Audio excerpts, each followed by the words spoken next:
This is the story of how I was betrayed in Monaco. I arrived in Monaco full of excitement, ready to enjoy the beauty of the city and maybe meet someone special. That's when I met him. A man who seemed so polite, so charming, so genuine.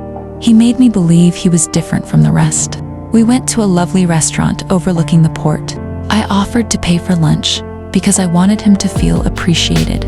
I thought kindness would come back to me.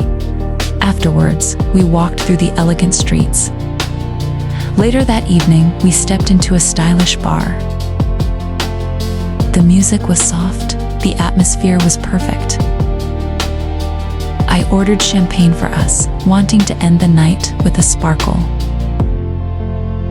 He raised his glass, looked into my eyes, and smiled in a way that felt almost real. And then, it happened. The moment I turned away, he was gone. He vanished into the Monaco night, leaving me alone. He took the gift I bought him. He took every little gesture I gave from my heart. And he didn't even say thank you. I stood there, realizing I had been fooled, used, and abandoned. It hurt. Not because of the money, not because of the gift, but because I truly believed for a moment that I had met a good man.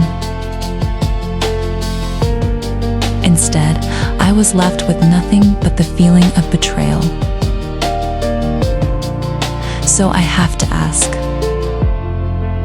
are there still real gentlemen left in this world?